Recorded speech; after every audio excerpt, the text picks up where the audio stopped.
Shalom sobat-sobat yang dikasihi Tuhan, ada kabar sukacita yang hendak saya sampaikan kepada Anda semuanya. Sobat-sobat yang dikasihi Tuhan, sebagai seorang imam, saya banyak melakukan konseling dan diminta konseling oleh banyak orang. Dan ketika melakukan konseling tersebut itulah saya menemukan bahwa ada banyak umat kita, umat Katolik yang mengalami kebingungan dalam kehidupannya. Ada banyak pertanyaan-pertanyaan yang tidak bisa mereka temukan jawabannya dalam kehidupan. Maka itu saya selalu mendorong kepada mereka, mintalah Roh Kudus. Mintalah Roh Kudus kepada Allah setiap hari, maka Roh Kudus akan dicurahkan kepadamu. Dan mintalah Roh Kudus untuk menuntun, membimbing dirimu, agar engkau menemukan Tuhan di dalam kehidupan, dan bisa melihat kebaikan-kebaikan Tuhan di dalam kehidupan, dan itu juga bisa menambah imanmu. Sobat-sobat yang dikasihi Tuhan, ada banyak pertanyaan di dunia ini yang tidak memerlukan jawaban. Nanti jawaban itu akan muncul dalam proses kehidupan selanjutnya dalam kehidupan kita sehari-hari. Sobat-sobat yang dikasihi Tuhan, hari ini dalam Injil, bagaimana pembesar-pembesar orang-orang Yahudi, imam-imam kepala bertanya kepada Yesus, dengan kuasa apakah engkau melakukan itu semua dan dari mana engkau mendapat kuasa tersebut? Mengapa mereka bertanya demikian? Karena mereka sendiri merasa iri.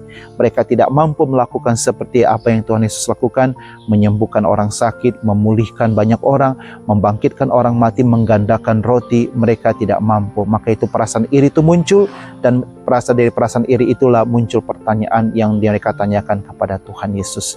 Tetapi yang menarik dari Tuhan Yesus adalah dia tidak menjawab satupun pertanyaan yang ditujukan kepadanya, tetapi dia pun berbalik bertanya. Sobat-sobat yang dikasihi Tuhan, ada banyak pertanyaan-pertanyaan yang di dalam diri kita, dalam kehidupan kita. Contohnya apa? Bagaimana cara kita mengimani Allah Tritunggal?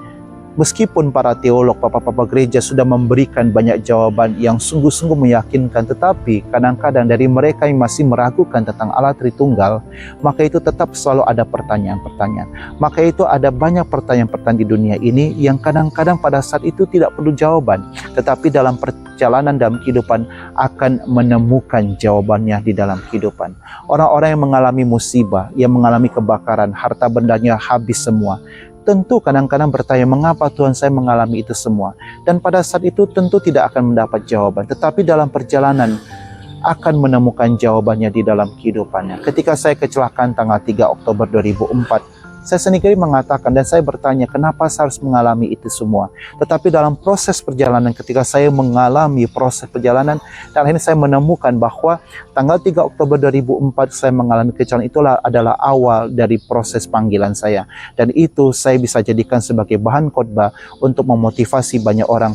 Meskipun kita mengalami banyak kesulitan, tantangan, Tuhan tetap tidak pernah meninggalkan, dan ada satu rancangan rencana indah yang telah Tuhan siapkan kepada kita. Kita akan temukan itu semua dalam proses perjalanan kehidupan kita. Jawaban itu akan kita temukan dalam proses perjalanan kehidupan kita. Sobat-sobat yang dikasihi Tuhan, saya akan tutup dengan satu video interview yang saya lihat di internet, di TikTok, dan itu juga bisa menyadarkan dan menguatkan kita. Ada satu orang yang bertanya kepada seorang anak yang kena kanker, dan orang itu yang interview itu bertanya, mengapa engkau mengalami sakit kanker? Apa jawaban dari anak kecil itu? Karena Tuhan memilih saya.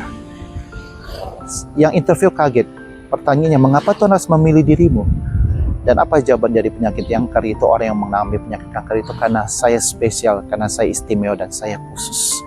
Saya yakin jawaban-jawaban yang dia berikan kepada orang yang bertanya kepadanya itu tidak langsung dia temukan pada saat dia divonis menjadi seorang penyakit kanker yang mendapat penyakit kanker. Tetapi dalam perjalanan dia menemukan kekuatan iman dan kekuatan dalam dirinya, bahwa dia dipilih oleh Tuhan, dan dia dipilih karena dia adalah seorang yang istimewa dan khusus.